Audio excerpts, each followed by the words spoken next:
अस्सलाम वालेकुम। आज का लेक्चर सीएसएस की बेसिक्स पे और इसमें हम ये चीज़ कवर करेंगे कि सीएसएस में हम किन डिफरेंट वेज में कोड लिख सकते हैं और वो कोड इवेंचुअली कैसे अप्लाई होता है। और स्टार्ट करते हैं हम कैस्केडिंग स्टाइल से। जैसे कि आपको पता है कि सीएसएस की एब्रीविएशन है कैस्केडिंग स्टाइल शीट्स। तो इसमें कैस्केडिंग का मतलब होता है कि कोई भी ऐसी चीज़ जो फॉल कर रही होती है। तो कैस्केडिंग स्टाइल शीट्स का मतलब ये है कि हमारे पास मल्टीपल स्टाइल शीट्स हैं जिनमें के स्टाइल्स फॉल करते हैं और इवेंचुअली एलिमेंट्स के ऊपर अप्लाई होते हैं। तो इसको भी हम एक एग्जांपल से देखेंगे। सीएसएस एक्चुअली एक डिक्लेरेटिव लैंग्वेज है। अब इससे क्या मुराद है ये हम सेवन्थ सेक्शन में डिटेल में कवर कर रहे होंगे। तो सबसे पहले हम इनहेरिटेड प्रॉपर्टीज ऑफ सीएसएस देखते हैं कि इसमें हम अगर एक रूट नोड के ऊपर या पेरेंट नोड के ऊपर कोई प्रॉपर्टी अप्लाई कर देते हैं, जैसे हमने बॉडी के ऊपर स्टाइल बैकग्राउंड अप्लाई किया है, तो ये ऑटोमेटिकली सारे चाइल्ड्स के ऊपर अप्लाई हो जाएगा जब तक हम उन चाइल्ड्स में जाके इसको ओवरराइट नहीं करेंगे। ये उन तमाम चाइल्ड्स के ऊपर अप्लाइड रहेगा। जबकि नॉन इनहेरिटेड प्रॉपर्टीज़ जो होती हैं सीएसएस की, उनमें वो प्रॉपर्टीज़ चाइल्ड्स के ऊपर अप्लाई नहीं होती। वो जिस एलिमेंट को आप असाइन कर रहे हैं सिर्फ उसी एलिमेंट तक कन्फाइन रहती हैं। इसके अलावा अगर आप इनहेरिटेड प्रॉपर्टीज़ में प्रॉपर्टी की वैल्यू स्पेसिफाई नहीं करते, तो हर एक एलिमेंट को जो इनिशियल वैल्यू है या जो डिफ़ॉल्ट वैल्यू है वो इंडिपेंडेंटली असाइन होगी। जबकि अगर सेम यही काम हम इनहेरिटेड प्रॉपर्टीज़ के साथ करते हैं, तो उसमें सिर्फ जो हमारी रूट नोड है या जो रूट पेरेंट नोड है, जैसे ये बॉडी है हमारे पास, इसके ऊपर इनिशियल वैल्यूज़ अप्लाई होंगी, इनिशियल या डिफ़ॉल्ट वैल्यूज़ अप्लाई होंगी और इसके सारे चाइल्ड्स इसी से वो वैल्यूज़ ड्राइव करेंगे। तो अभी हम इस कॉन्सेप्ट को थोड़ा डिटेल में देखते हैं और उसके लिए हमें कोड पेन पे जाना पड़ेगा। कोड पेन पे इस कोड को हम एडिट करके देखेंगे कि ये काम कैसे कर रहा है। तो इसमें सबसे पहले हमारे पास बाकी डिव्स हैं या एलिमेंट्स हैं, उनसे बैकग्राउंड कलर रिमूव कर देते हैं ताकि हम इस चीज़ को ऑब्ज़र्व कर सकें कि हमारे पास जो प्रॉपर्टीज़ अप्लाई की गई हैं बॉडी पे वो इनहेरिट हो रही हैं बाकी सारे एलिमेंट्स में। तो अब बॉडी पे हमने बैकग्राउंड कलर अप्लाई किया है, लेकिन वो बाकी सारे चाइल्ड्स ने भी इनहेरिट कर लिया है। अब ये जो डिव है हमारे पास फर्स्ट डिव, अगर हम इस पे बैकग्राउंड कलर अप्लाई करते हैं तो वो सिर्फ कन्फाइंड रहेगा इसी डिव तक, क्योंकि बाकी जो दो डिव्स हैं वो इसके चाइल्ड्स नहीं हैं बल्कि सिबलिंग्स हैं। तो अगर हम इधर बैकग्राउंड कलर चेंज करते हैं तो आप देखेंगे कि ये बैकग्राउंड कलर सिर्फ फर्स्ट डिव पे अप्लाई हुआ है। और लेकिन फर्स्ट डिव का जो चाइल्ड था ये पैराग्राफ, उसने भी इसी को अडॉप्ट किया है। अब अगर हम इस पैराग्राफ पे कोई सेपरेट बैकग्राउंड कलर अप्लाई करना चाहें तो वो भी हम कर सकते हैं। सो आप देखेंगे आपके इसके ऊपर भी बैकग्राउंड कलर अप्लाई हो चुका है और एक्चुअली जो टिप का कलर था उसको ओवरराइड कर दिया पैराग्राफ ने। इधर आपको ये चीज़ ज़्यादा क्लियर होगी अगर हम style equals background green apply करते हैं और फिर इनमें से एक पैराग्राफ के ऊपर हम बैकग्राउंड को ओवरराइड करते हैं, दूसरे पे ओवरराइड नहीं करते। आप देखेंगे कि पैराग्राफ 3 और 4, पहले ये दोनों पैराग्राफ्स जो पेरेंट का स्टाइल था एंड ग्रीन कलर का बैकग्राउंड, उसको इनहेरिट कर रहे थे। लेकिन जब हमने पैराग्राफ में जाके इसको ओवरराइड किया है, तो अब जो हमारा पैरा 3 है उसके ऊपर तो वही प्रॉपर्टीज़ अप्लाई हो रही हैं जो हमने उसको इंडिविजुअली असाइन की हैं बैकग्राउंड प्रॉपर्टी के साथ। लेकिन जो पैरा 4 है उसमें आप देख सकते हैं कि हमने बैकग्राउंड कलर असाइन नहीं किया और वो जो पेरेंट की प्रॉपर्टीज़ हैं उन्हीं को इनहेरिट कर रहा है। सो पैरा 4 के ऊपर जो बैकग्राउंड कलर आ रहा है वो डिव से आ रहा है। इसी तरह जो पैरा 2 है, अब इसके पेरेंट के पास भी बैकग्राउंड कलर नहीं है, तो ये जो पेरेंट div है, ये एक्चुअली इस बॉडी से बैकग्राउंड कलर इनहेरिट कर रहा है, और फिर इस div से ये पैराग्राफ उस बैकग्राउंड कलर को इनहेरिट कर रहा है। एज अ रिजल्ट आपके पास पैरा 2 में जो बैकग्राउंड कलर है वो ग्रे कलर का आ रहा है, जो कि बॉडी से इनहेरिट हो रहा है। तो इस तरह से जो इनहेरिटेड CSS प्रॉपर्टीज़ होती हैं, उनमें पेरेंट को अगर आप एक दफ़ा प्रॉपर्टी असाइन कर देते हैं, तो जो भी वैल्यू आप उस प्रॉपर्टी की असाइन कर रहे हैं, वो उस पेरेंट के तमाम चाइल्ड्स इनहेरिट कर रहे होंगे। तो ये कॉन्सेप्ट है इनहेरिटेड प्रॉपर्टीज़ ऑफ CSS का। इसके बाद हम बेसिक CSS सिलेक्टर्स देखेंगे। ये एक बेटर अप्रोच नहीं है कि आप HTML के कोड के अंदर CSS का कोड लिखें, जैसे कि अभी तक हम लिखते आए हैं कि हम HTML के ओपनिंग टैग में स्टाइल के एट्रीब्यूट को यूज़ करते हुए एक CSS प्रॉपर्टी डिक्लेयर करते हैं, तो आप एक्चुअली इनलाइन CSS यूज़ कर रहे हैं। तो अब ये एक बेटर अप्रोच क्यों नहीं है, इसकी जो डिटेल्स हैं वो हम क्रिटिकल रेंडरिंग पाथ के लेक्चर में डिटेल में डिस्कस करेंगे इंशाल्लाह। तो अभी हम इसको स्किप करते हैं और डिस्कस करेंगे इंशाल्लाह। तो अभी हम इसको स्किप करते हैं और आप इस चीज़ पे फोकस करें कि हमने कोड को सेपरेट कर दिया। जैसे ये हमारा HTML कोड है, ये CSS कोड है। अब जब हम कोड को आइसोलेट कर देते हैं, हमारा जो CSS कोड है वो बिल्कुल डिस्कनेक्ट हो गया हमारे HTML कोड से, तो फिर हमें कोई एक ऐसी बाइंडिंग फोर्स रिक्वायर्ड होती है जो HTML और CSS के कोड को आपस में लिंक कर सके, और वो जो बाइंडिंग फोर्स है उसको हम CSS सेलेक्टर्स बोलते हैं। सो CSS सेलेक्टर्स में हमारे पास मल्टीपल टाइप्स के सेलेक्टर्स हैं। अभी इस एग्जांपल में जो सेलेक्टर्स हम यूज़ कर रहे हैं, उसमें सबसे पहले तो यूनिवर्सल सिलेक्टर है। जब ये स्टैटिक यूज़ किया जाता है तो इसको हम यूनिवर्सल सिलेक्टर बोलते हैं, और इसको भी हम कोड पेन पे डिटेल में डिस्कस कर लेते हैं। सो हमारे पास ये कोड है, और इस कोड को हम अभी डिटेल में डिस्कस करेंगे। सो सबसे पहले हमारे पास ये यूनिवर्सल सिलेक्टर है।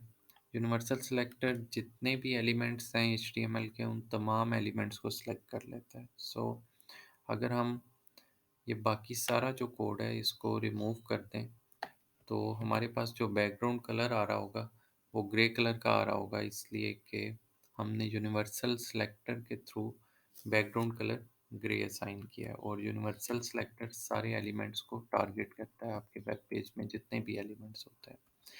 इसके बाद जो दूसरा हमारे पास सिलेक्टर है, ये टाइप सिलेक्टर है।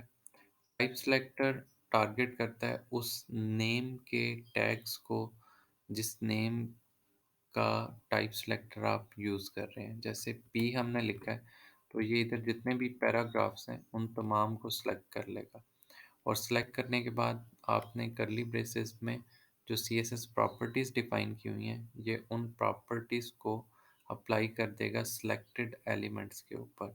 आप एक टाइम पे अगर मल्टीपल एलिमेंट सेलेक्ट करना चाह रहे हैं तो आप कामा के साथ कर सकते हैं। तो पी कामा बॉडी मैंने लिखा है, तो अब इसका मतलब है कि बॉडी के ऊपर भी ये हम अप्लाई करना चाह रहे हैं और पैराग्राफ पे भी। सो इसके बाद हम कोड को रिवर्ट करते हैं। तो जो थर्ड सेलेक्टर है हमारे पास, ये क्लास सेलेक्टर के नाम से है। अब क्लास सेलेक्टर यूज़ करने के लिए कंपलसरी है कि आपने HTML के अंदर क्लास डिक्लेयर की हो। इससे पहले जो हमने दो सेलेक्टर्स देखे थे, इन दोनों सेलेक्टर्स के लिए ऐसी कोई रिक्वायरमेंट नहीं थी कि आप HTML के कोड में भी चेंजेस करें, लेकिन क्लास सेलेक्टर के लिए ये कंपलसरी है कि आप पहले जिन एलिमेंट्स के ऊपर उस क्लास की प्रॉपर्टीज़ अप्लाई करना चाह रहे हैं, उन एलिमेंट्स में जाके क्लास डिक्लेयर करें, और क्लास के एट्रीब्यूट के अगेंस्ट जो आप क्लास का नेम स्पेसिफाई कर रहे हैं वो इधर मैच होना चाहिए। आप एक टाइम पे मल्टीपल क्लासेस भी असाइन कर सकते हैं स्पेस के थ्रू।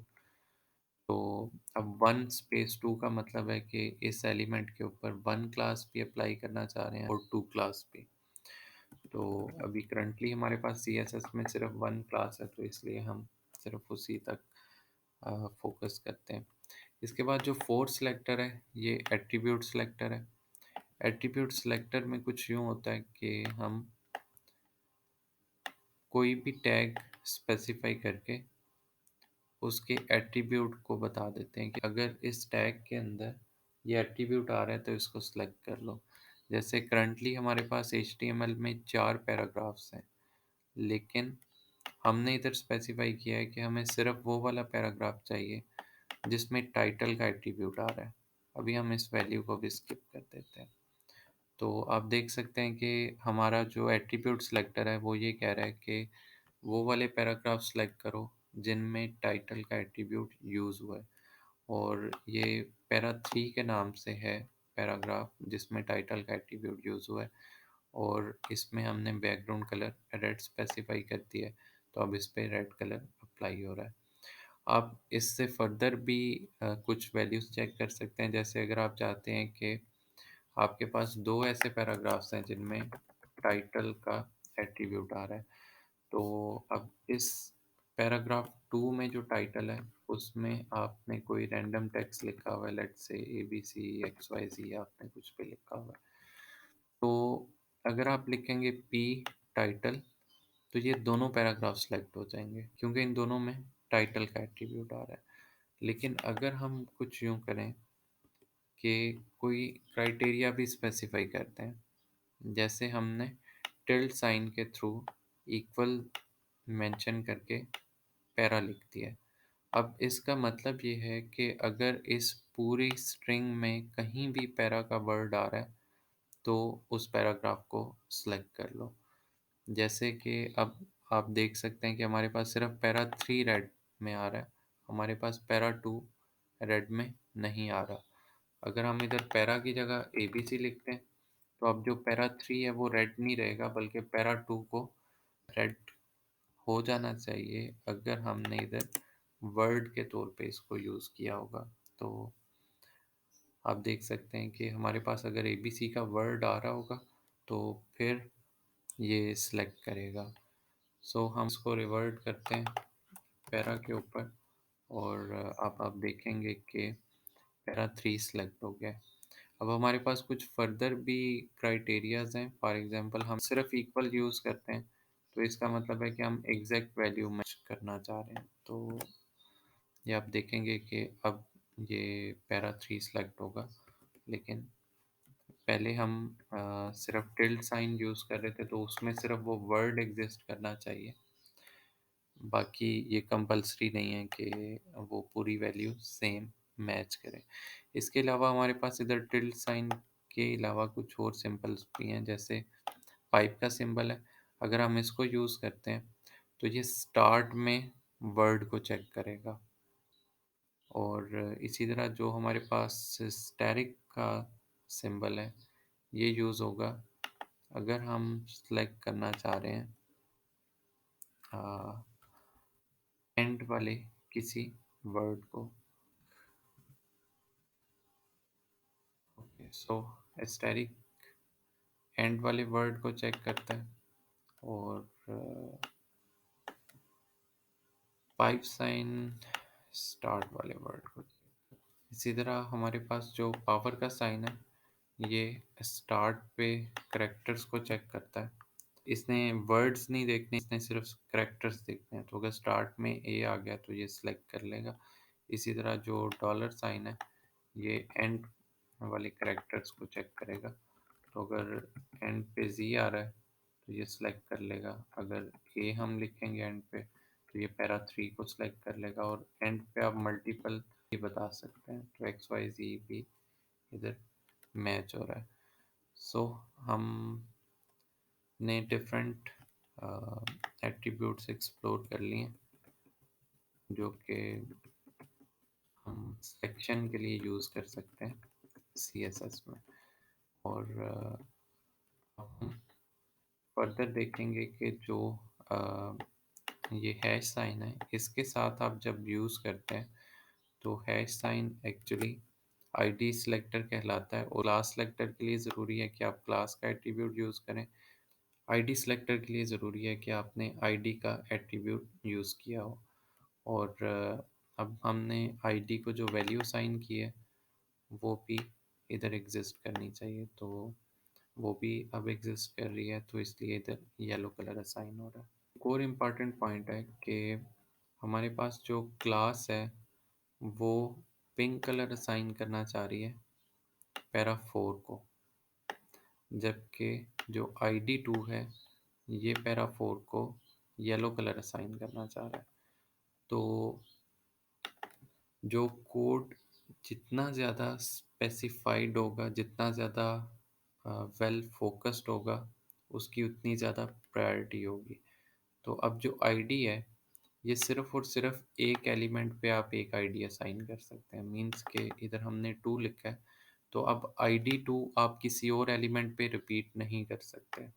इसका मतलब है कि आईडी के थ्रू आप वेल टारगेटेड कोड लिख सकते हैं, जबकि जो क्लास है वो आप मल्टीपल एलिमेंट्स पे सेम क्लास अप्लाई कर सकते हैं। जैसे आप ये देख सकते हैं कि हमारे जो 2, 3 और 4 पैराज हैं इनके ऊपर सेम क्लास अप्लाइड है।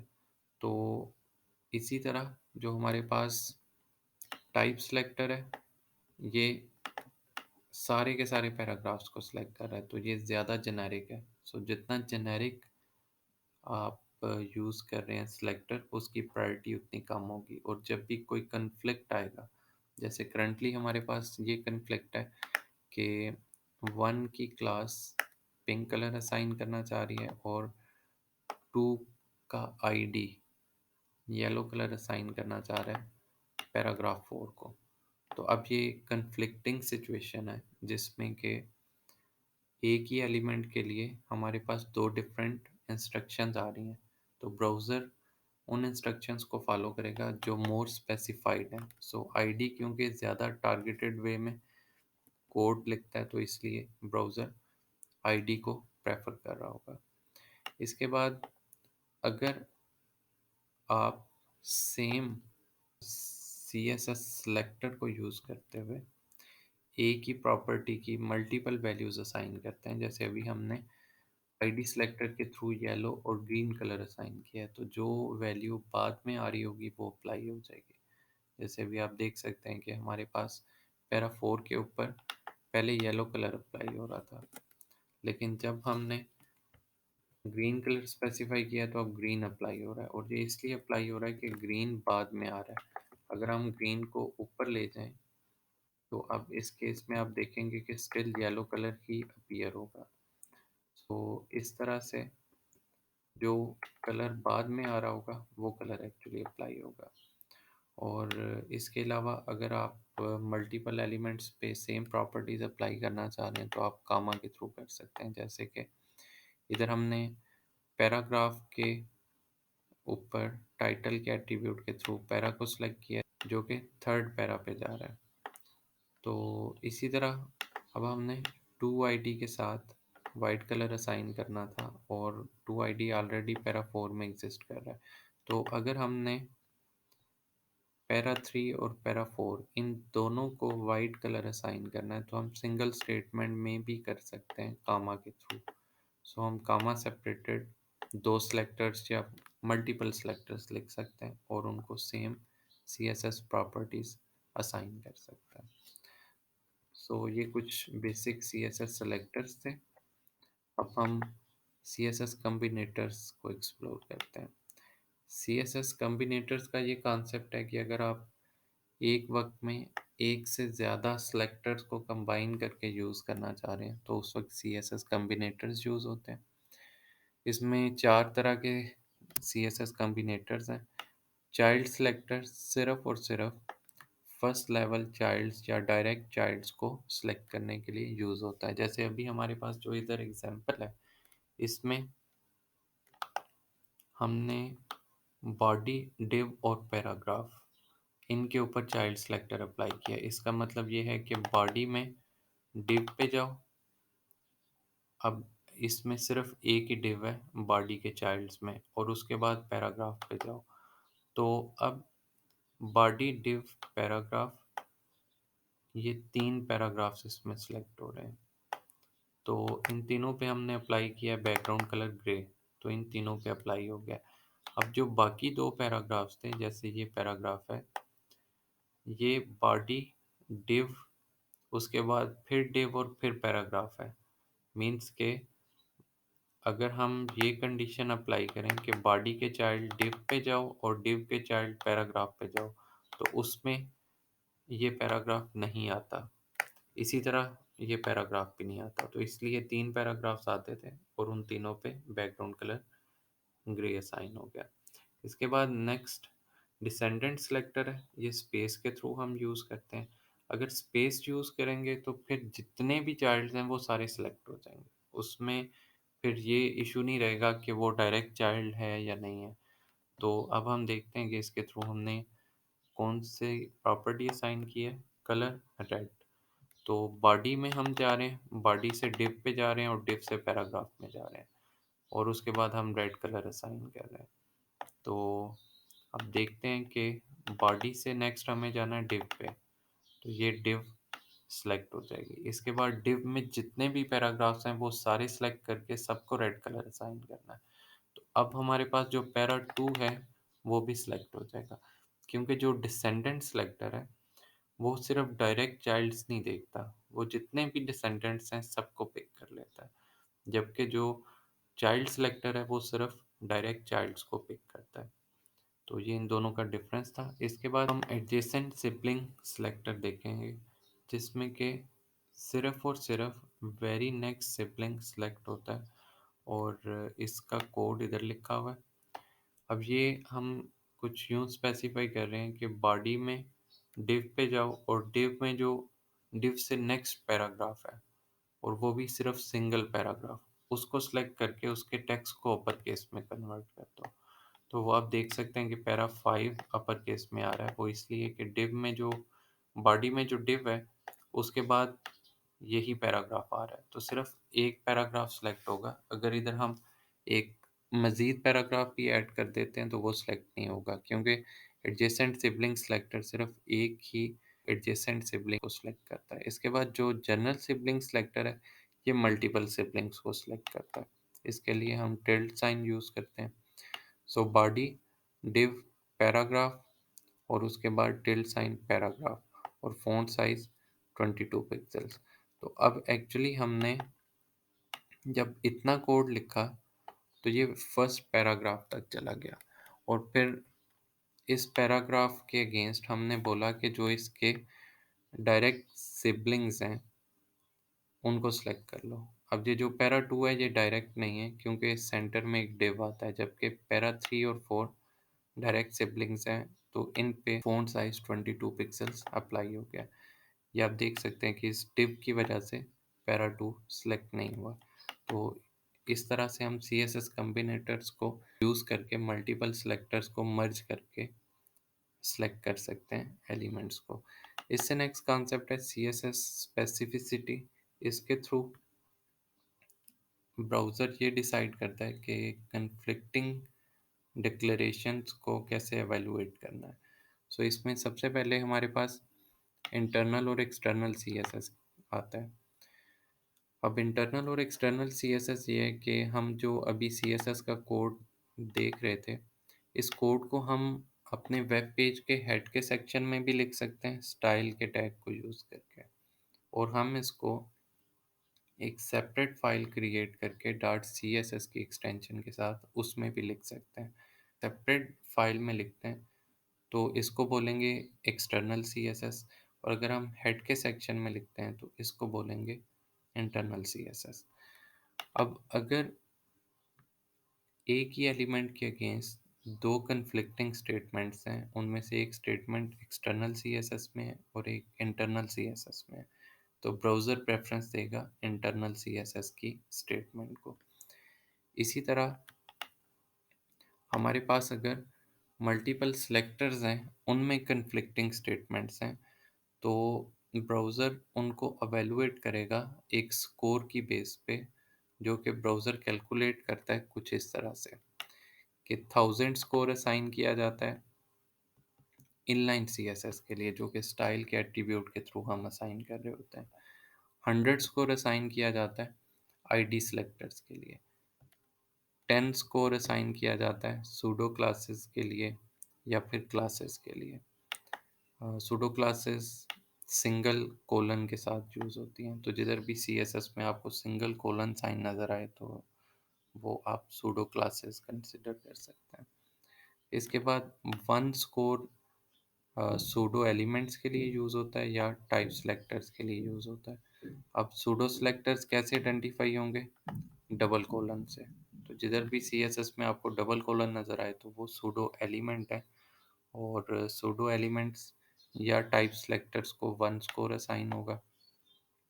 और कोई भी इनहेरिटेड प्रॉपर्टी या यूनिवर्सल सिलेक्टर जैसे स्टैटिक सिलेक्टर है जो, इनके थ्रू जो प्रॉपर्टीज असाइन होंगी उनका स्कोर ज़ीरो होगा, और ब्राउज़र क्या करेगा कि इन तमाम स्कोर्स को मर्ज करके, क्योंकि आप सी एस एस कम्बिनेटर्स का आपको पता चल चुका है, तो सी एस एस कम्बिनेटर्स के थ्रू हम मल्टीपल सेलेक्टर्स को सिंगल स्टेटमेंट में यूज़ कर सकते हैं। तो इसलिए ब्राउज़र उन तमाम के स्कोर्स को कंबाइन करेगा, और जिस स्टेटमेंट का स्कोर ज़्यादा होगा उसको प्रेफरेंस मिलेगी कन्फ्लिक्ट्स के केस में। अब अगर लेट्स से ब्राउज़र ये सारी कैलकुलेशन करता है और दो कन्फ्लिक्टिंग स्टेटमेंट्स का जो सेलेक्टर्स का स्कोर है वो भी इक्वल आ जाता है, तो उस केस में ब्राउज़र क्या करेगा? सबसे पहले ब्राउज़र ने ये देखना था कि इंटरनल सीएसएस है या एक्सटर्नल है। अगर एक स्टेटमेंट इंटरनल सीएसएस में है और एक स्टेटमेंट एक्सटर्नल सीएसएस में है, तो ब्राउज़र को और कुछ करने की ज़रूरत ही नहीं है, वो डायरेक्टली इंटरनल को प्रेफ़रेंस दे देगा। लेकिन अगर लेट्स से इंटरनल के अंदर ही दोनों कन्फ्लिक्टिंग स्टेटमेंट्स हैं या एक्सटर्नल के अंदर ही दोनों कन्फ्लिक्टिंग स्टेटमेंट्स हैं, तो फिर ब्राउज़र उनके सेलेक्टर्स की स्पेसिफिसिटी को कैलकुलेट करेगा। अब अगर इस कैलकुलेशन के बाद दोनों कन्फ्लिक्टिंग स्टेटमेंट्स के स्कोर्स भी इक्वल आ जाते हैं, तो फिर ब्राउज़र ये देखेगा कि कौन सी स्टेटमेंट बाद में लिखी हुई है, तो उसको ब्राउज़र प्रेफरेंस देगा। तो ये एक बेसिक सा रूल है जिसको ब्राउज़र फॉलो करता है। अब ये कैलकुलेशंस कैसे होती हैं, इनकी प्रैक्टिस के लिए आपके पास इस पेज पे एक सिंपल सा स्क्रिप्ट अवेलेबल है। इसमें आप कोई भी वैल्यूज़ एंटर करके इसको चेक कर सकते हैं एंड डुप्लिकेट कर लेते हैं ताकि आपके पास बाकी वैल्यूज़ एग्जिस्ट करती रहें। अ, इसमें सिंपली ये था कि ये हमारे पास टाइप सेलेक्टर है नैब का, एंकर भी एक टाइप सेलेक्टर है। तो टाइप सेलेक्टर्स हमारे पास दो हो गए, टाइप सेलेक्टर्स को एलिमेंट सेलेक्टर्स भी बोलते हैं। इसके बाद हमारे पास डबल कोलन साइन भी आ गया, तो इसका मतलब है एक सूडो एलिमेंट भी हो गया। तो इन तीनों का जो स्कोर था वो आप इधर देख सकते हैं 1 के इक्वल था। तो इट मीन्स के करंटली हमारे पास इधर 3 स्कोर हो चुका है। अब इसके बाद हमारे पास सिर्फ कोलन होवर बचा है जो कि सूडो क्लास है, और इसका स्कोर 10 होता है, तो टोटल 13 स्कोर हो जाएगा। सो आपको ये स्कोर की कैलकुलेशन आनी चाहिए, ये पेपर में भी आ सकती है। इसके बाद अगर हम इस स्टेटमेंट में देखें तो ये जो यूएल है ये हमारे पास एक एलिमेंट सेलेक्टर है या टाइप सेलेक्टर है। इसी तरह जो एल आई है ये भी एक एलिमेंट सेलेक्टर या टाइप सेलेक्टर है, तो दो एलिमेंट सेलेक्टर्स हो गए हमारे पास। इसके बाद हैश प्राइमरी नैप ये आईडी सेलेक्टर है, और इसी तरह डॉट एक्टिव ये क्लास सेलेक्टर है। अब आईडी का वेट होता है 100, ये आप इधर देख सकते हैं। सो 100 इधर से आ जाएगा, 10 इधर से आ जाएगा 110, और 2 स्कोर इधर से आ जाएगा 112। तो इस केस में हमारे पास 112 स्कोर आ रहा है।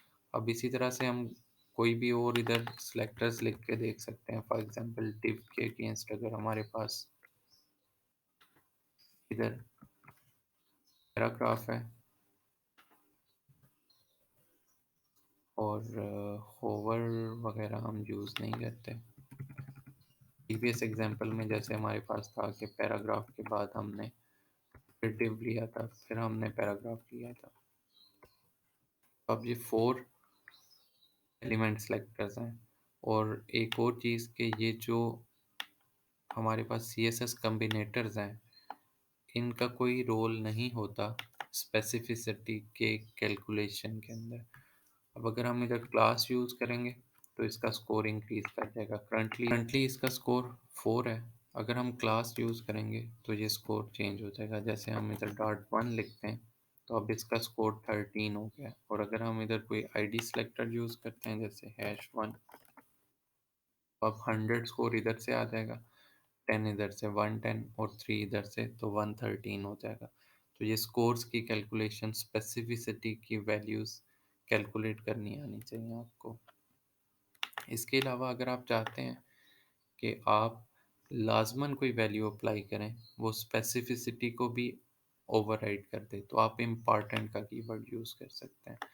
आप CSS की प्रॉपर्टी लिखेंगे और उसके सेमी कॉलन को क्लोज करने से पहले इम्पॉर्टेंट लिख देंगे, तो फिर ब्राउज़र ये नहीं देखेगा कि इस कन्फ्लिक्टिंग स्टेटमेंट की स्पेसिफिसिटी वैल्यू कम आ रही है, ज़्यादा आ रही है, वो सिंपली इसको अप्लाई कर देगा।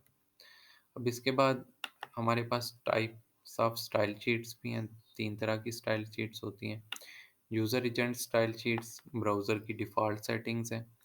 ऑथर स्टाइल शीट्स, ये वो स्टाइल शीट्स हैं जो बीइंग अ डेवलपर आप लिखते हैं। और थर्ड है यूज़र स्टाइल शीट्स, जो कि आपका एंड यूज़र अप्लाई कर सकता है। जैसे अगर हम इधर राइट क्लिक करके इंस्पेक्ट करते हैं और हम इधर CSS में कुछ चेंजेस करते हैं, फॉर एग्जांपल हम फ़ॉन्ट साइज़ है जो फ़ॉन्ट वेट को हमने रिमूव कर दिया है, तो अब ये जो हम अप्लाई कर रहे हैं ये यूज़र की स्टाइल शीट बन जाएगी। तो इस तरह से हमारे पास 3 तरह की स्टाइल शीट्स होती हैं। सो अब इनको भी मिलाया जाता है ब्राउज़र की तरफ से पूरी कैलकुलेशन करते वक्त, तो वो हम नेक्स्ट स्टेप में देखेंगे। उससे पहले हम ये डिफरेंस देख लें कि इम्पेरेटिव और डिक्लेरेटिव लैंग्वेजेस में क्या डिफरेंस होता है, क्योंकि जो HTML और CSS हैं ये दोनों लैंग्वेजेस डिक्लेरेटिव लैंग्वेजेस हैं, जबकि जो जावास्क्रिप्ट और सी है ये दोनों लैंग्वेजेस इम्पेरेटिव लैंग्वेजेस हैं। तो इम्पेरेटिव लैंग्वेजेस वो होती हैं जिनमें आप स्टेप बाय स्टेप बता रहे होते हैं ब्राउज़र को या कंपाइलर को कि क्या काम कैसे करना है, जबकि डिक्लेरेटिव लैंग्वेजेस में सिर्फ आप कंपाइलर को बताते हैं कि मुझे ये चीज़ रिक्वायर्ड है। जैसे हमने लिख दिया कलर रेड, अब ये ब्राउज़र की रिस्पॉन्सिबिलिटी है कि वो कैसे रेड कलर क्रिएट करेगा। इसी तरह जब हमने टेबल लेआउट बनाया था हमने सिंपली टेबल के टैग्स बता दिए थे, और ब्राउज़र की रिस्पॉन्सिबिलिटी है कि वो कैसे अब उस टेबल को जनरेट करता है। तो इम्पेरेटिव कोड में आपको स्टेप बाय स्टेप सब कुछ बताना पड़ता है, जबकि डिक्लेरेटिव कोड में सिर्फ आप अपना डिज़ायर्ड आउटपुट बताते हैं और आपका कंपाइलर ऑटोमेटिकली डिसाइड कर लेता है कि उस डिज़ायर्ड आउटपुट के लिए उसे कौन सी कंप्यूटेशन करनी पड़ेगी। और HTML और CSS ये दोनों डिक्लेरेटिव लैंग्वेजेस हैं, और प्रॉब्लम उस वक्त आती है जब हम दो या दो से ज़्यादा कन्फ्लिक्टिंग डिक्लेरेशन स्पेसिफाई कर देते हैं। हम ब्राउज़र को कहते हैं कि मुझे एक ही एलिमेंट के अगेंस्ट रेड कलर भी चाहिए और ग्रीन कलर भी चाहिए, तो उधर ब्राउज़र कंफ्यूज हो जाता है। तो फिर ब्राउज़र ने एक एल्गोरिदम रखा हुआ है जिसको ब्राउज़र फॉलो करके ये डिसाइड करता है कि उसने कौन सा कलर असाइन करना है। तो उस एल्गोरिदम को ऑलरेडी हमने CSS की स्पेसिफिसिटी में भी डिस्कस किया है, लेकिन अब हम एक ओवरऑल देखेंगे स्टाइल शीट्स के रेफरेंस से। तो सबसे ज़्यादा प्रेफरेंस दी जाएगी जो एंड पे वैल्यूज़ आ रही हैं। सो सबसे कम टॉप पे जो वैल्यूज़ हैं उनको प्रेफरेंस दी जाएगी। मींस के जो यूज़र एजेंट स्टाइल शीट्स हैं जो ब्राउज़र की डिफ़ॉल्ट होती हैं, सबसे कम इनकी प्रेफरेंस है। आप कहीं भी कोई भी कोड लिखते हैं ये ओवरराइड हो जाएंगे। इसके बाद नॉर्मल डिक्लेरेशंस जो हम यूज़र के तौर पे राइट क्लिक करके अभी स्पेसिफाई कर रहे थे। इसके बाद नॉर्मल डिक्लेरेशन जो ऑथर की स्टाइल शीट्स में है। उसके बाद इम्पॉर्टेंट डिक्लेरेशन जो ऑथर की स्टाइल शीट में है, और सबसे ज़्यादा प्रेफरेंस दी जाती है इम्पॉर्टेंट डिक्लेरेशंस को जो यूज़र की स्टाइल शीट में। एज अ रिज़ल्ट आप राइट क्लिक करके कहीं भी कोई भी प्रॉपर्टी स्पेसिफाई करके उसके सामने इम्पॉर्टेंट लिखते हैं तो ब्राउज़र सबसे ज़्यादा उसको इम्पोर्टेंस देगा। तो आज के लेक्चर में हमने डिफरेंट CSS सेलेक्टर्स देखे हैं, CSS कोड किस तरह से लिखा जाता है, किन किन लोकेशंस पे लिखा जा सकता है, और सबसे इम्पोर्टेंट ये कि ब्राउज़र आपकी कन्फ्लिक्टिंग सीएसएस डिक्लेरेशंस को कैसे एवेलुएट करता है। तो अब आप एक्सरसाइज के तौर पे ये कोर्स है स्क्रिम्बा की वेबसाइट पे, इसको ज्वाइन करेंगे और इसको आपने प्रैक्टिस करनी है इसकी एक्सरसाइज के तौर पे। तो ये आज का लेक्चर था। Thank you.